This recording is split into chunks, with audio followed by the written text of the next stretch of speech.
നമസ്കാരം. Kerala governor Arif Muhammad ഖാനെതിരെ SFI നടത്തുന്ന തുടർ പ്രതിഷേധങ്ങളുടെ പശ്ചാത്തലത്തിൽ തന്നെയാണ് കേന്ദ്ര ആഭ്യന്തര മന്ത്രാലയം ഇപ്പോൾ കേരള ഗവർണർ ആരിഫ് മുഹമ്മദ് ഖാന് Z+ കാറ്റഗറി സുരക്ഷ അനുവദിച്ചിരിക്കുന്നത്.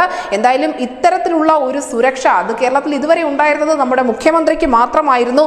ഈ ഒരു സുരക്ഷയാണ് ഇപ്പോൾ ഗവർണർക്കും ഒരുക്കിയിരിക്കുന്നത്. പുതിയ നിർദ്ദേശപ്രകാരം ഗവർണറുടെ സുരക്ഷ കേന്ദ്ര സുരക്ഷാ ഏജൻസിയായ CRPF കൈമാറുകയും ചെയ്യുന്നുണ്ട്. ഇക്കാര്യം കേന്ദ്ര ആഭ്യന്തര മന്ത്രാലയം തന്നെയാണ് രാജ്ഭവനെ നിലവിൽ അറിയിച്ചിരിക്കുന്നത്. എന്തായാലും SPG സുരക്ഷയ്ക്ക് ശേഷമുള്ള ഏറ്റവും ഉയർന്ന ഒരു സുരക്ഷാ പരിരക്ഷ തന്നെയാണ് Z+ കാറ്റഗറി എന്ന് പറയുന്നത്. ഈ സുരക്ഷാ സംവിധാനത്തിൽ CRPF കമാൻഡോകൾക്കൊപ്പം 55 സുരക്ഷാ ഉദ്യോഗസ്ഥരും ഉൾപ്പെടുന്നുണ്ട്. 24 മണിക്കൂറും ആഴ്ചയിൽ 7 ദിവസവും ഇവർ സുരക്ഷ ഒരുക്കുക തന്നെ വേണം. എന്തായാലും വാഹന വ്യൂഹത്തിൽ ഉൾപ്പെടെ ബുള്ളറ്റ് പ്രൂഫ് വാഹനം ഉൾപ്പെടെ അനുവദിക്കുകയും ചെയ്യും. രഹസ്യ വിവരത്തിന്റെ അടിസ്ഥാനത്തിൽ നിലവിൽ ആവശ്യമാണെങ്കിൽ ദേശീയ സുരക്ഷാ ഗാർഡിന് അഥവാ NSG കമാൻഡോകളുടെ അധിക പരിരക്ഷ കൂടി ഗവർണർക്ക് ഒരുക്കുകയും ചെയ്യും. എന്തായാലും ഒരു ബുള്ളറ്റ് പ്രൂഫ് വാഹനവും 3 ഷിഫ്റ്റുകളിലായുള്ള എസ്കോർട്ടും ഉൾപ്പെടെയായിരിക്കും ഇനി ഗവർണർക്ക് ലഭിക്കാൻ പോകുന്നത്. 2022 വരെ 45 പേർക്കാണ് രാജ്യത്ത് Z+ സുരക്ഷ ഉള്ളത്. രാഹുൽ ഗാന്ധിക്ക് ഉൾപ്പെടെ ഈ സുരക്ഷാ സംവിധാനം ഒരുക്കിയിട്ടുണ്ട്.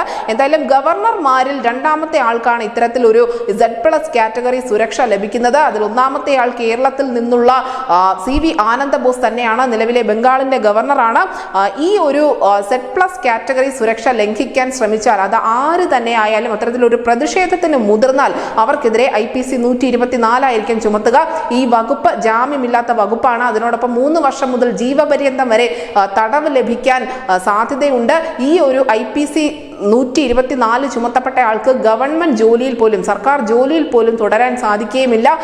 അങ്ങനെ വളരെ പഴുതടച്ച ഒരു സുരക്ഷ തന്നെ കേന്ദ്ര ആഭ്യന്തര മന്ത്രാലയം കേരള ഗവർണർക്ക് നൽകുമ്പോൾ ഇത് തീർച്ചയായും സംസ്ഥാന ഭരണകൂടത്തിന് സംസ്ഥാന സർക്കാർ പാലൂട്ടി വളർത്തുന്ന SFI എന്ന സംഘടനയ്ക്ക് ലഭിക്കുന്ന ഒരു തിരിച്ചടിയായിരിക്കും. മാത്രമല്ല ദേശീയ തലത്തിൽ ഈ കഥ മാറാൻ പോകുന്നത് ഗവർണർക്ക് സുരക്ഷ ഒരുക്കാൻ കഴിയാതെ കേരളം അല്ലെങ്കിൽ ഗവർണറെ ഒറ്റതിരിഞ്ഞ് ആക്രമിക്കുന്ന കേരളം എന്ന നിലയിലേക്ക് കൂടിയായിരിക്കും. അങ്ങനെ സംസ്ഥാനം രാജ്യതലത്തിൽ നാണം കെട്ടിരിക്കുന്നു എന്ന് തന്നെ വേണം മനസ്സിലാക്കാൻ. News desk news India Malayalam.